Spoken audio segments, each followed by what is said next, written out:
para budayawan atau para ahli berpendapat bahwa kain ini sendiri sudah ada di masa kedatangan Sriwijaya. Pertanyaannya, mengapa? Nah, kain ini sudah ada, diperkirakan sudah ada di masa Sriwijaya itu sendiri, karena dengan ditemukannya beberapa arca yang sudah menggunakan kain atau balutan badannya itu berupa kain bermotif, maka kain ini diyakini songket. Walaupun pada waktu itu sebetulnya belum ada namanya kain ini apa misalnya, tapi para budayawan, sejarawan, para ahli itu berpendapat bahwa kain inilah yang namanya songket.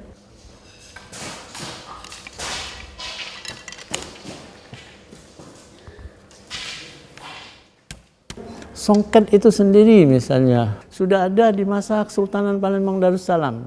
Didirikannya Kesultanan Palembang Darussalam oleh susunan Abdurrahman Khalifatul Mukminin Sayyidul Imam itu di abad ke-16 itu diyakini bahwa songket sudah menjadi produk budaya bagi Kesultanan Palembang Darussalam pada waktu itu.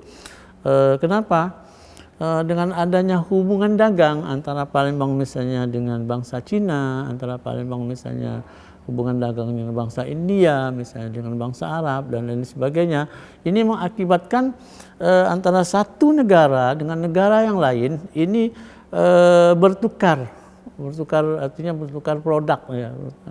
Apa yang ada misalnya di Cina sana ada sutra, ada benang emas dibawa ke Palembang sini, kemudian di Palembang nanti mereka mendapatkan apa? Entah mereka mendapatkan rempah-rempah dan lain sebagainya. Nah, dari sini songket ini mulai dibuat.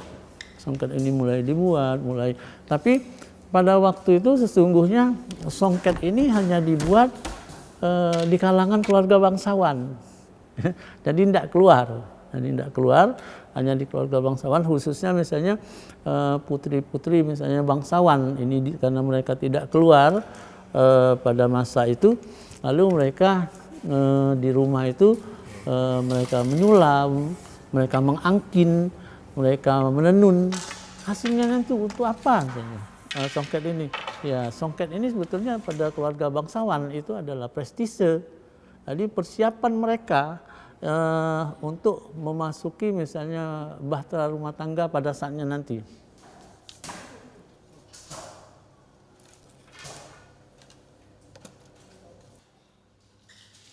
Secara budaya, songket ini ada beberapa aturan yang sudah diatur oleh misalnya adat. Yang pertama, songket itu tidak boleh dipakai oleh anak-anak gadis yang belum menikah. Nah, ini sebagai catatan ya. Nah, jadi oleh karena itu songket ini dibuat ini nanti pada saatnya nanti untuk memasuki jenjang rumah tangga baru ada manfaatnya, ada gunanya songket ini nanti. Ini yang pertama tadi, songket ini anak-anak yang belum menikah tidak boleh memakai songket. Nah, kemudian songket ini hanya diperkenankan memakainya itu ibu-ibu atau perempuan yang sudah bersuami.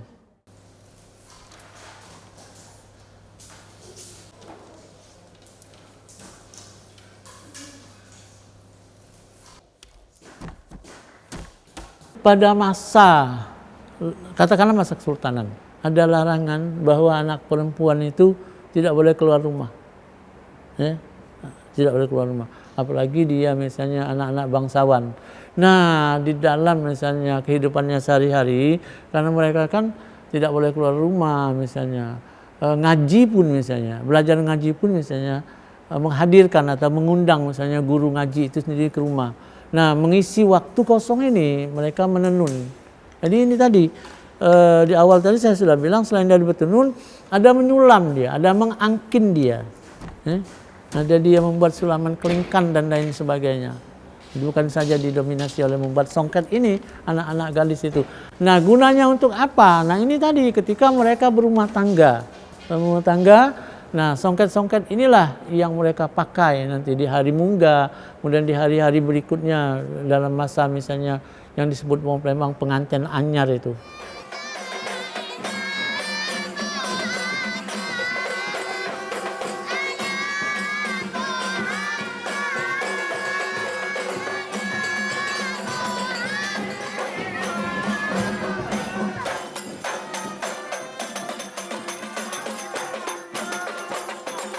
secara adat songket ini diatur juga, cara pemakaiannya diatur, siapa yang memakainya itu diatur secara adat. Karena ini barang budaya. Mana songket-songket yang untuk diberikan misalnya kepada calon mempelai wanita atau misalnya calon menantu dari seorang misalnya yang sudah akan mempunyai menantu. Songket ini disepakati ketika ada satu kegiatan di dalam adat perkawinan itu yang namanya berasan.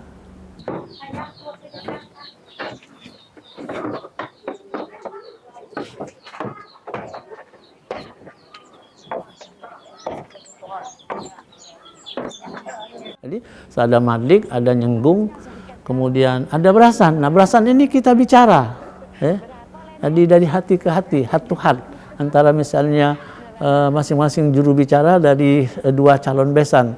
Songket apa yang mereka misalnya mintakan nanti untuk anaknya? Berapa banyak misalnya songket ini? Satu songket kah?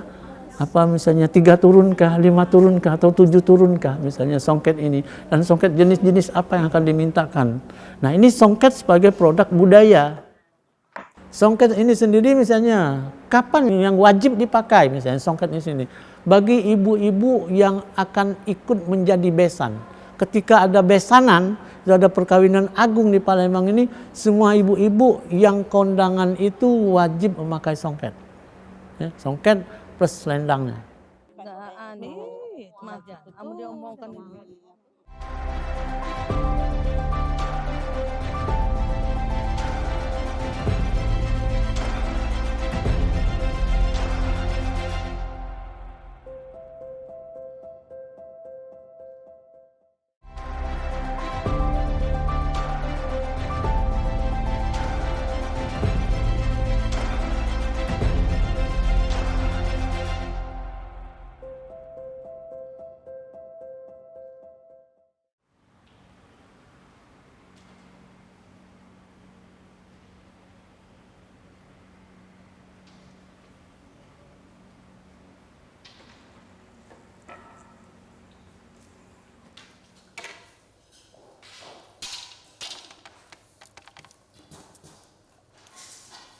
Jadi secara etimologi Palembang itu gini, ini namanya songket.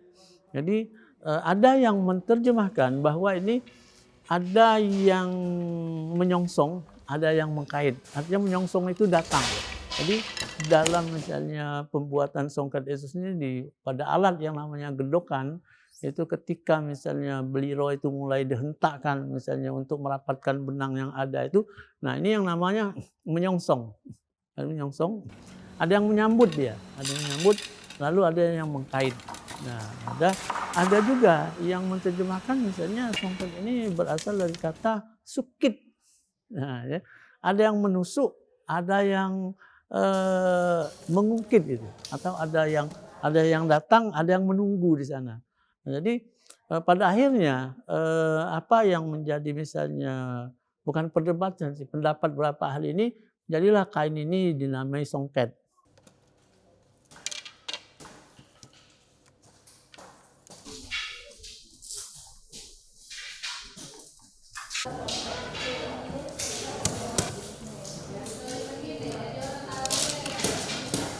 Kalau kita bicara songket, itu tidak akan terlepas kita dengan bicara masalah warna yang ada. Jadi di Palembang itu sama dengan daerah-daerah lain. Ada misalnya punya warna yang mengandung filosofi kehidupan. Warna itu disimbolkan dengan warna kuning emas. Ya, kuning emas. Kemudian satu warna lagi yang namanya abang manggis atau merah marun. Kemudian ada lagi warna hitam. Masing-masing warna ini ada filosofi. Kalau dia warna kuning emas itu lambang artinya kemakmuran, kesuburan, keagungan misalnya satu negara, satu daerah, satu negeri. Kemudian kenapa misalnya merahnya merah manggis misalnya, yang marun itu misalnya.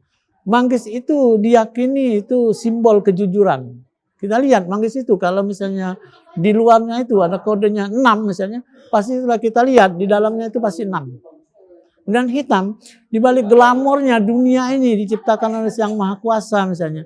ada kehidupan yang ini, ada kehidupan yang ini, ada kehidupan yang tidak kita bisa lihat dengan misalnya kasat mata. Itu. Jadi itu tadi ininya. Jadi itu disimbolkan dengan warna hitam.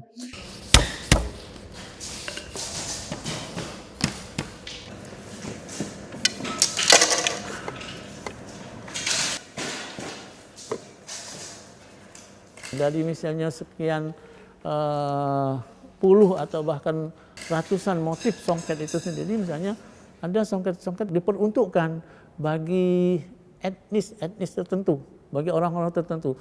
Palembang itu ada beberapa etnis yang sampai saat ini bisa kita lihat, antara lain misalnya bangsa Arab. Bangsa Arab itu kalau orang Palembang membiasakan memanggil misalnya orang Arab itu yang lelaki bukan Habib sebetulnya, Ayib.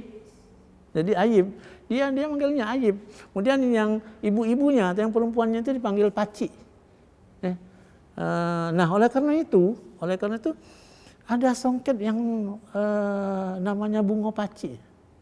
Songket itu biasanya latarnya dia merah marun, dia lebih didominasi oleh benang sutra yang berwarna putih, lalu ada taburan benang emas jantung yang sebesar kuku ini.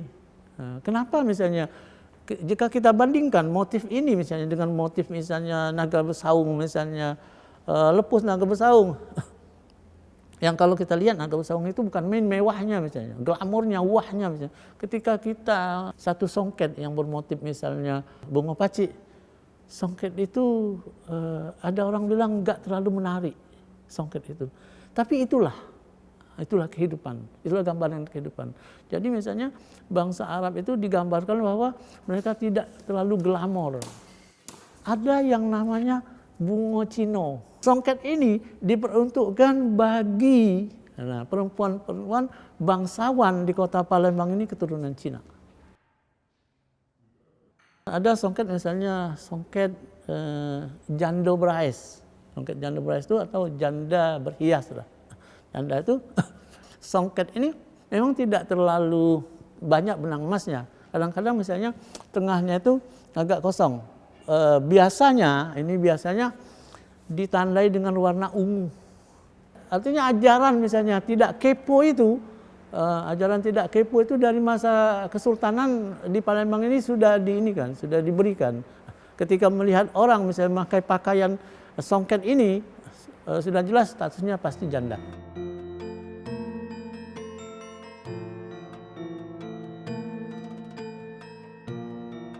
Di Palembang itu ada busana atau pakaian untuk pengantin. Biasanya pakaian ini sendiri selain dari bahannya menggunakan ada di masa Kesultanan itu yang lempengannya memang dari lempengan emas. Ada perangkat lain sebagai pelengkap daripada hiasan ini. Kalau misalnya dia itu misalnya hiasan yang diperuntukkan bagi putra-putri raja yang disebut wong Palembang itu aisan gede, itu biasanya kainnya menggunakan kain songket. Untuk perempuan, catat untuk perempuan kain songket, dodotnya pun misalnya songket. Lain dengan laki-laki. Laki-laki itu mereka tidak menggunakan songket karena laki-laki itu dilarang pakai songket. Mereka menggunakan yang namanya kain pradan. Jadi ada satu kain batik itu yang dicat dengan cat prado. Jadi kain itu namanya kain pradan.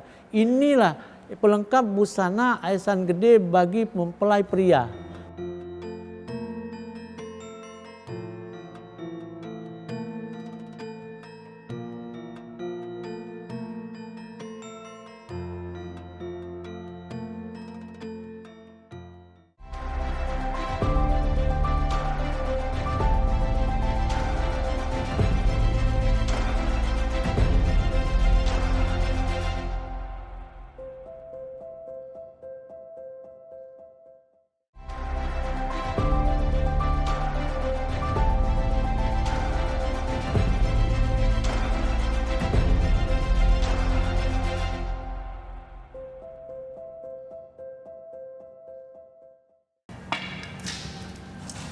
Banyak jenisnya dan banyak motifnya songket itu sendiri.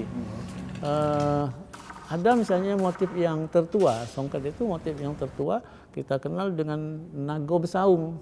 Lagi naga besaung itu pertarungan dua ekor naga itu merebutkan apa yang disebut orang Palembang kemalo itu. Malo itu berupa bola emas yang diperebutkan oleh dua naga. Maka ketika misalnya kita melihat ada songket lepus, kemudian ada misalnya motifnya seperti ini, nah seperti ini, hanya tinggal seperti ini motifnya. Nah ini simbol naga. Jadi ini yang disebut orang Palembang naga besaung. Dari misalnya sultan-sultan yang pernah memerintah di kota Palembang, setelah Sultan Abdurrahman, setelah misalnya Sultan Muhammad Mansur, ada sultan yang bernama Sultan Mahmud Baraduddin Jayawikramo, yang tadi saya bilang mendirikan Masjid Agung itu. Nah, salah satu istri beliau ini adalah wanita dari Kepulauan Bangka Belitung. Maka di sana ada songket yang namanya Limar Mentok. Kan dulu daerah itu dikenal dengan nama Mentok. Jadi Mentok itu ada satu daerah di Kepulauan Bangka Belitung. Maka songket ini namanya Limar Mentok. Biasanya didominasi oleh warna marun dan oranye. Ya, hanya misalnya tepinya saja, misalnya ada tretesnya saja, itu benang emas, kanan kiri, kemudian kanan kiri pada ujung dari songket itu juga didominasi oleh benang emas. Nah, setelah terpisahnya Kepulauan Bangka Belitung ini dengan Provinsi Sumatera Selatan, maka songket ini sendiri diberi nama sendiri oleh misalnya ini kita, saudara kita dari Kepulauan Bangka Belitung sendiri. Jadi kalau kita lihat misalnya pada satu pameran itu nanti ada songket yang bernama cual, maka songket itu adalah songket Limar Mentok.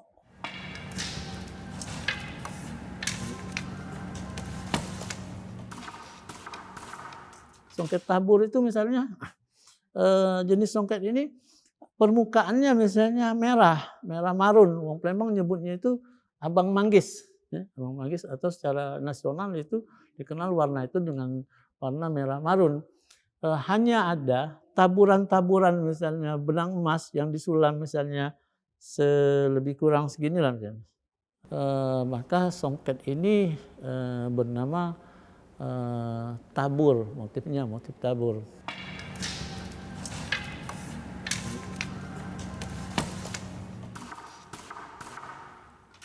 Dalam perkembangan lain, songket itu yang tadinya misalnya sudah punya pakem-pakem tertentu misalnya, songket itu mulai berkembang. Bisa dipadu-padan dengan bahan lain. Bahan bolos begini misalnya, bisa di sini saja dikasih misalnya serpihan kain songket misalnya.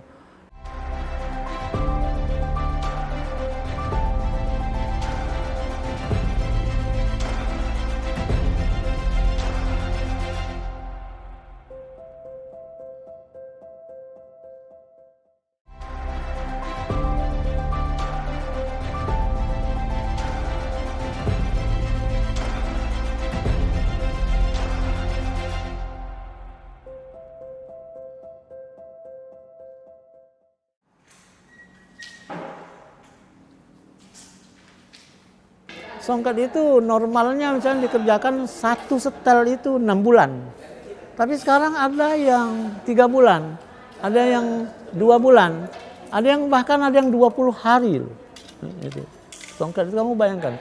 Kalau kita bayangkan bagaimana songket yang tadinya normalnya itu 6 bulan, dia dikerjakan hanya dengan waktu 20 hari. Nah ini artinya orang sudah tidak lagi bicara misalnya songket ini sebagai produk budaya misalnya. Orang sudah bicara songket ini sebagai produk ekonomi. Kalau dia cepat selesai, cepat pula orang misalnya membelinya, cepat pula misalnya uang keuntungan itu sudah bisa digunakan.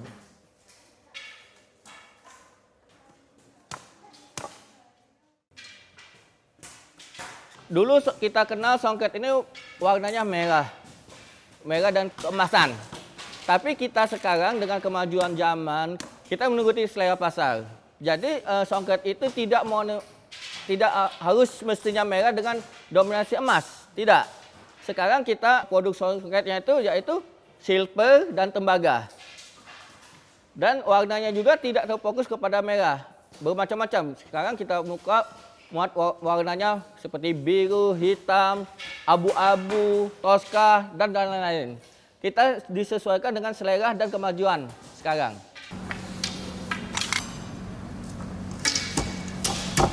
Kalau untuk ukuran kain, itu lebarnya 90, panjangnya 2 meter.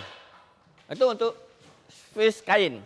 Tapi untuk spis selendang, kita bikin 60 lebarnya dan panjangnya 2 meter.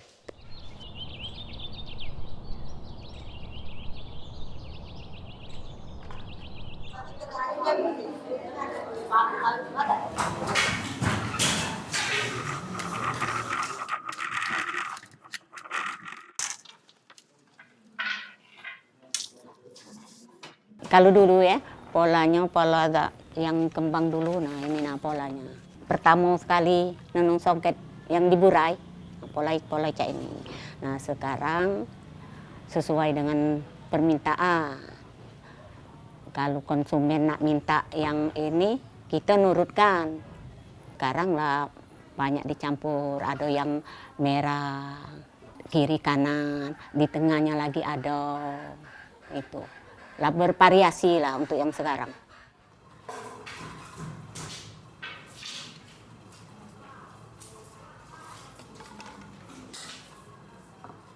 Songket ini ada limbahnya. Nah itu masih tersisa itu benangnya. Daripada menjadi limbah kami tenun lagi. Itulah yang kami bikin tas, souvenir-souvenir. Jadi dibikin kreatif lah untuk ibu-ibu anak-anak muda di sini, Pak.